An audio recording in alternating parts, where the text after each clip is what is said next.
Hello YouTube, this is Morgan, Airspeed Prime here with my next Airspeed's Avatar Rewatch video. This one's going to be for Book 1 Water, Episode 17, The Northern Air Temple. DR Movie is the animation studio for this episode, so the secondary one. But yeah, let's get into my general thoughts first on the episode. Overall, I think this is a perfectly fine episode. It's definitely good. Kind of on the borderline to being maybe one of the better episodes of the season. But I don't think it quite hits that point because I feel it's one of those episodes, probably one of the biggest ones, where it's just like there's a lot of missed potential here, missed opportunities with this episode, that they could have made this into a bigger arc. Because I always say what's missing in Book 1 is some sort of an arc between Episode 8 and the three-parter in the Water Tribe, which is coming up immediately next. We are missing some sort of a plot point for why they don't just immediately get to the Water Tribe, rather than just these kind of random episodes in random villages. This, I felt like, is kind of a relatively important thing of just they arrive at another air temple, and there are people living there, but it's not airbenders. And I thought this was the perfect time to really address in more detail like Aang's thoughts on the loss of his people and how he's dealing with that. And they do to a degree, but it's in a very, I think, simple way of just, they're here, he's not happy that they're here because they're kind of messing up the sacred temple with technology, and he gets a bit annoyed, but then really quickly figures out that at least some of the people here have the airbender spirit, so he's fine with letting them live there. And that's fine. I just felt like this was probably the episode to actually explore a bit of a character arc with Aang and have him,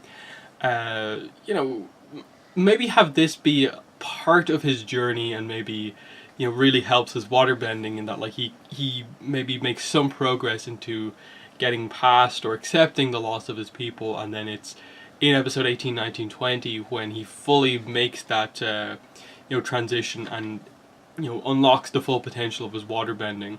Something along those lines I think was needed.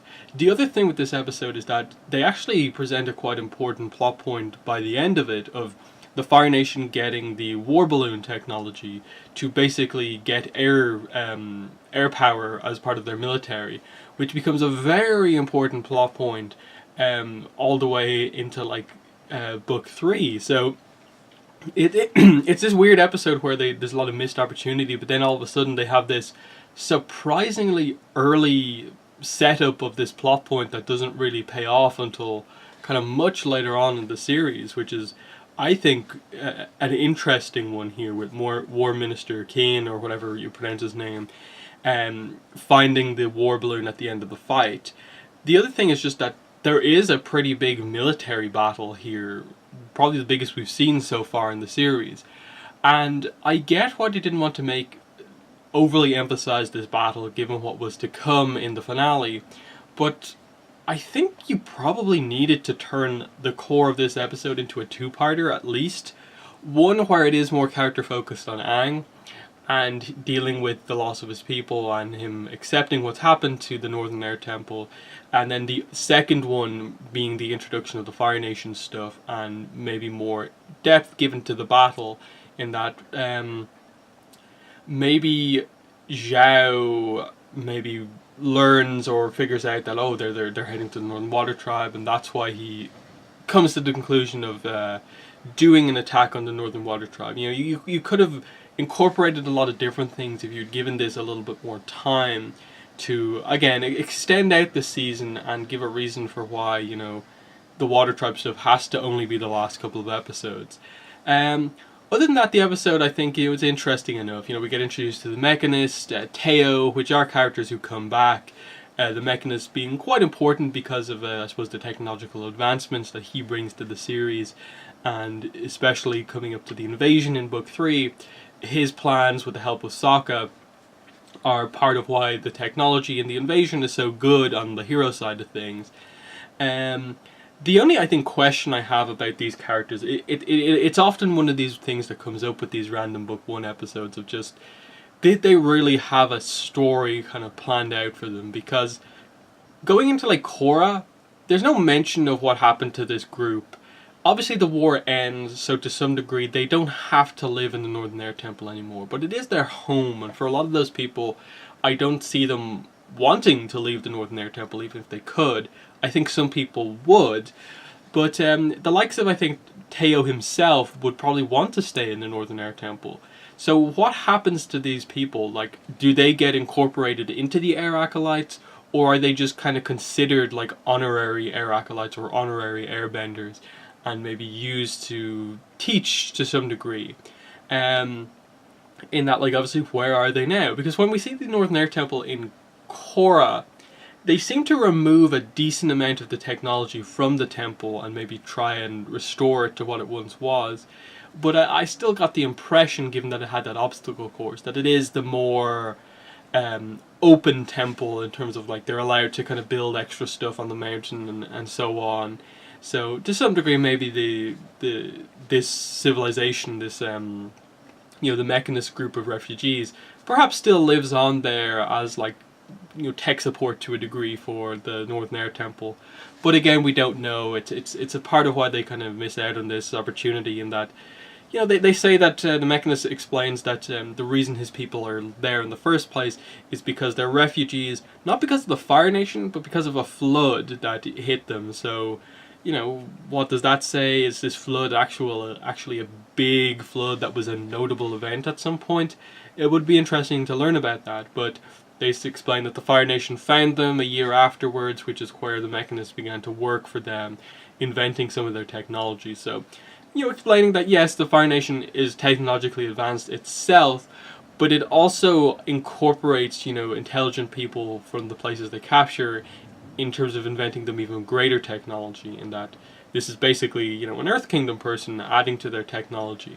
So, kind of in a way setting up early on the fact that Republic City is so meaningful, because it's basically all four nations working together, and because of that, the technology advances tenfold compared to, like, just Fire Nation on their own with maybe some assistance from some Earth Kingdom intelligent people.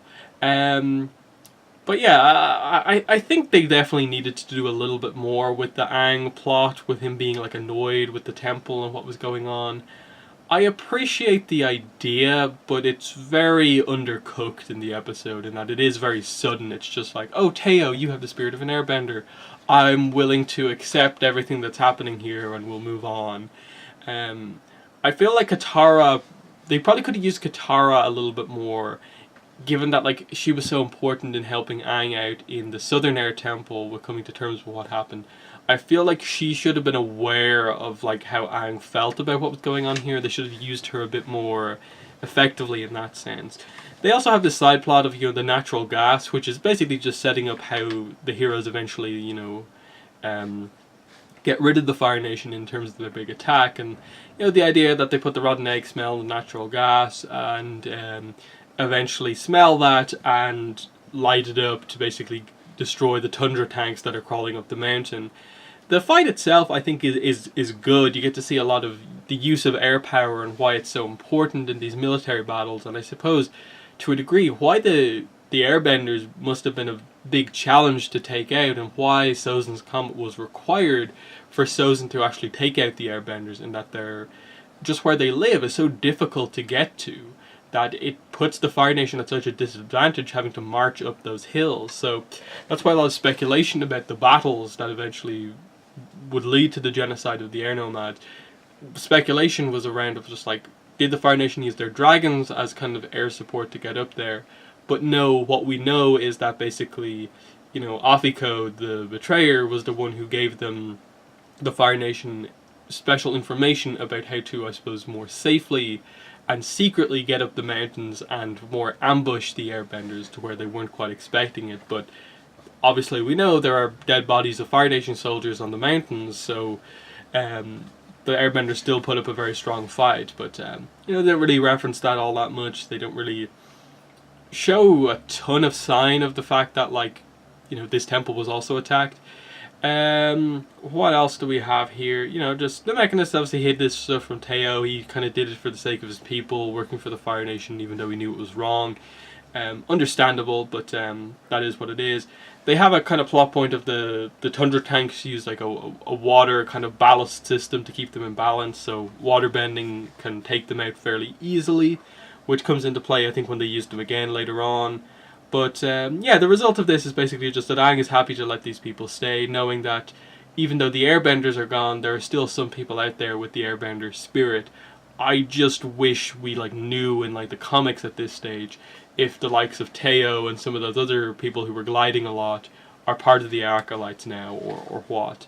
And as I said, I wish we just in general had a little bit more with this episode of, you know, Aang dealing with his people, as well as I think better setup for the actual attack coming. It all felt a little quick of just like, they find the stuff, there's a meeting with the war minister, and immediately he has an attack coming, like straight away, just no time at all, they're just here. I would have liked to have seen something like a Zhao maybe used within this episode, and as I said, turn it into a two-parter to make it a little bit more important. It feels like one of those episodes that could use that sort of a dynamic with it. But yeah, the final point I have here is just, I wrote this down in my notes, Sky Bison Polo Tournament at the Northern Air Temple. That's interesting in that I think that's the one and only time Sky Bison Polo as a sport is ever mentioned, and it's just an interesting fact that the Northern Air Temple was the one who held the tournament for it. So I'd like to at some point know exactly what Sky Bison Polo is, but for now it's just interesting that we know that, and Aang was familiar with it as well. So yeah, that's been the review for the Northern Air Temple. A shorter review than usual, but it is a fairly simple episode given that they kind of rush through a lot of the more complex plot points. But in the comments, let me know what your thoughts are on the Northern Air Temple. Do you agree with me in that like it's a solid episode that could have been better if they gave more time, or a two-parter to it, but it's just lacking kind of as it is, and it just ends up just being like a solid, you know, good but not great episode. So yeah, that's been the video for today. Thanks for watching, and bye.